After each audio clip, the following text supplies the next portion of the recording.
Section 4.2 talks about subspaces. Now this is what we're going to really focus on.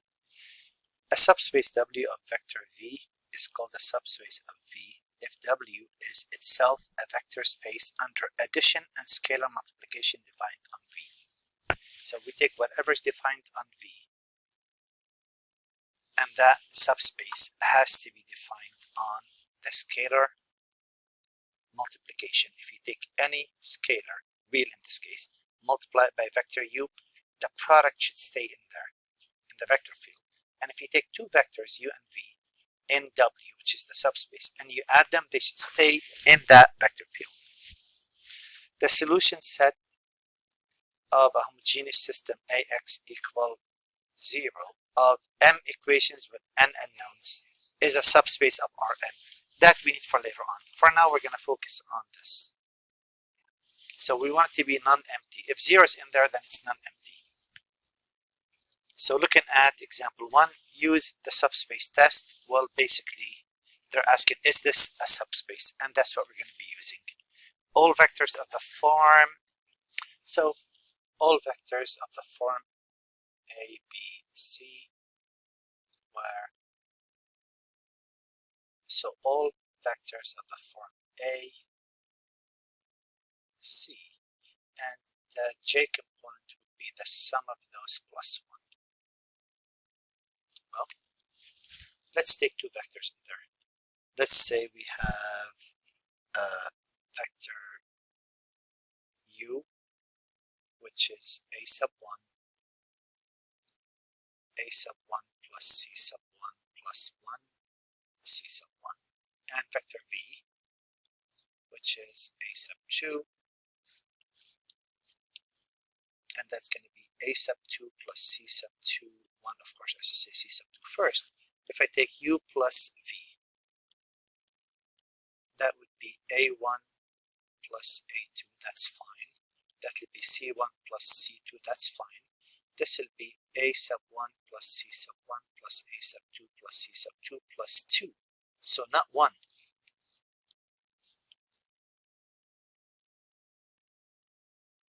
And since that's a 2,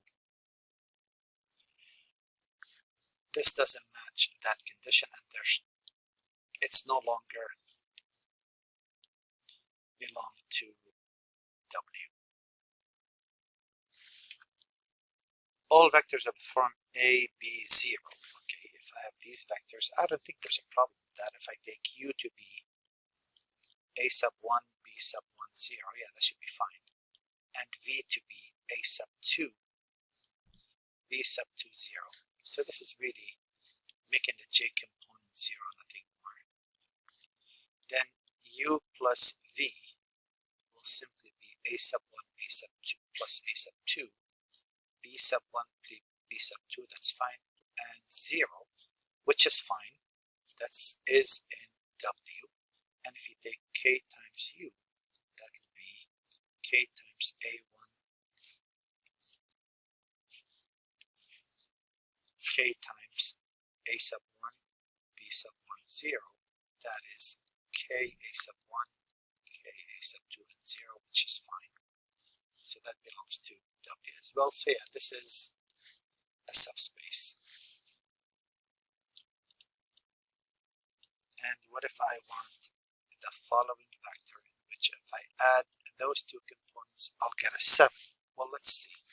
If I take vector U plus V, that would be A sub 1 plus A sub 2, B sub 1 plus B sub 2, and C sub 1 plus C sub 2. If I take the I component plus the J component, that would be a 7 plus a 7, which is 14. So that doesn't work. This doesn't belong in W, therefore it's not a subspace. So those two are the only portions I have to focus on. The two axioms I have to focus on for subspace, and we go from there. How about this problem? Suppose we're talking about all polynomials of the form. All of them are in this form, in which A sub 0, A sub 1, A sub 2, in which the coefficients are rationals. Well, obviously, if I take k to be irrational, if I take k to be radical 2, and take k and multiply it by a cubic, any polynomial of power of 3, let's say, let's say simply kx cubed, which is radical to x cubed, that wouldn't be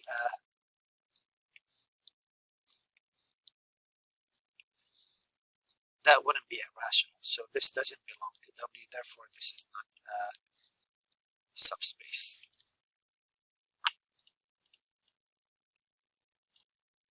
All polynomials of the form a sub 0 plus a sub 1, so this is all linear equations basically. A sub 0 and a sub 1 are real numbers. Here they're saying there could be any number that you want. Well, let's see. Well, here that shouldn't be a problem because that should be closed under addition and scalar multiplication. Yeah, that's going to be a subset of R3, so that shouldn't be a problem. So yeah, this is a subspace. We could show that with ease. That's not a problem. You can take, a sub 0, a sub 1, x plus a sub 0, a sub 1, y, and add them, and you're going to get a linear equation. If you multiply by a constant, it stays linear. So yes, that one is fine. Okay. I had to shift a few things. Use the subset test again. Negative infinity, infinity. All functions. Okay, this is all even functions. That's what that means. Right, and here this is P1, polynomial 1. This is P3. So they form the same thing. Well, let's see what happens here. If I take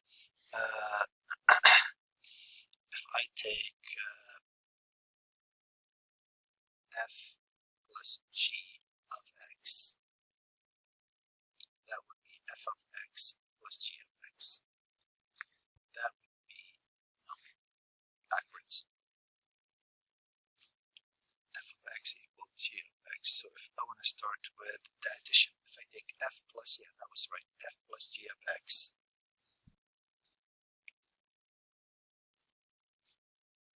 There we go. That's f of negative x plus g of negative x. That is f of x plus g of x, which is f plus g of x. So it's closed under addition, and if I take k times f of negative x, that would be k times f of x, and I could say that's kf of x. So it's closed under scalar multiplication.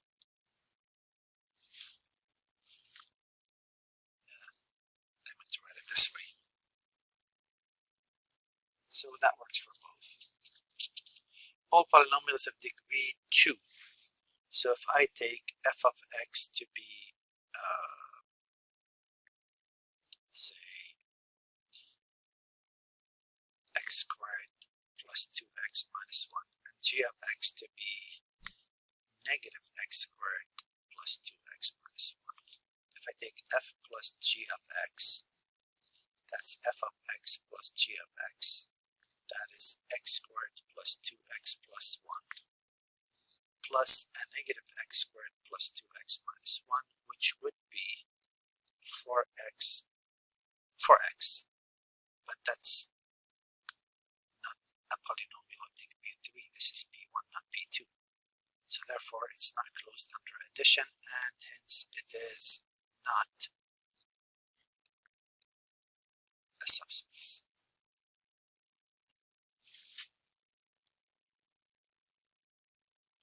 How about the following set? I'm looking at the subspaces. Okay. All sequences even, all evens. Well, let's see. If I take v plus w, that would be v 2v 4v plus w 2w 4w would be v plus w, 2v plus 2w, 4v plus 4w. And if you look at the form, that is really linear. 2 times that, 4 times that, and the list goes on. So yes, this is closed under addition. And if I take a scalar multiplication, kv, that will be kv, 2kv, 4kv, 8kv. Well, that has the same shape. So it's closed under scalar multiplication. So yes, it is a subspace.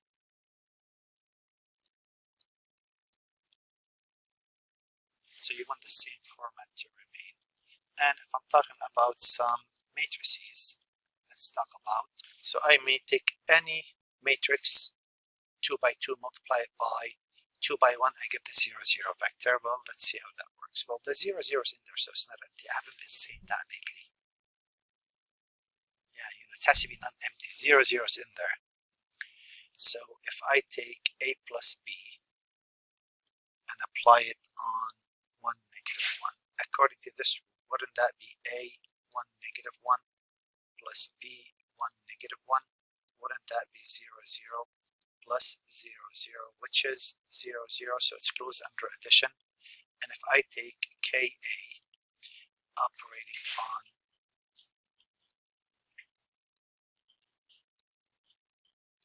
1, negative 1, that would be k 1, negative 1, that would be k 0, 0, that would be 0, 0, which belongs to the vector space. So yes, this is a subspace.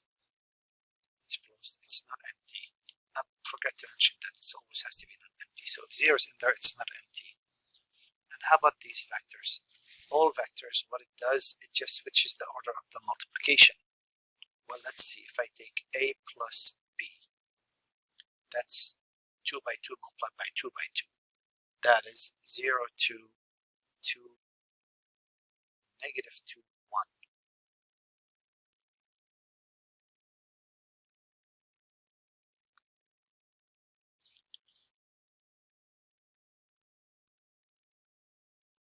Okay, so wouldn't that be a multiplied by 0, 2, negative 2, 1 plus b multiplied by 0, 2, negative 2, 1? According to this rule, you swap the order.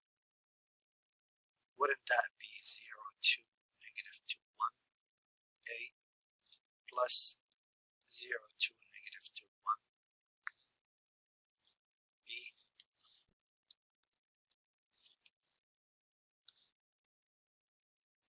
and wouldn't that be 0, 2, negative 2, 1, a plus b? So that works. And if you take ka multiplied by 0, 2, negative 2, 1, that's k multiplied by a 0, 2, negative 2, 1, and that is k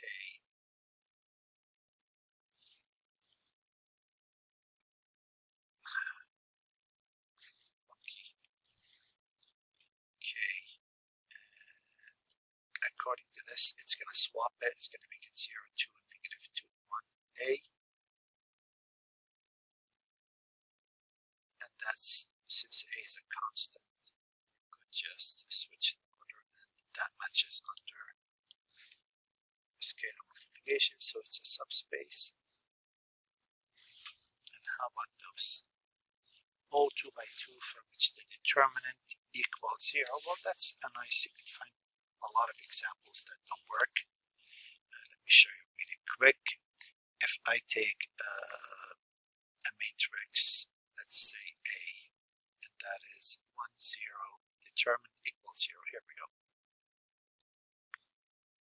And if I take B to be 0, 0, 0, 1, here we go. Determinant of A is 0, determinant of B is 0. But if I take A plus B, that will be 1, 0, 0, 0 plus 0, 0, 0, 1, which is 0, 0, which is 1, 0, 0, 1, and the determinant doesn't equal 1, so this doesn't belong to W, so therefore it is not a subspace. So either you confirm both of those, or you show the one that doesn't work. And there's our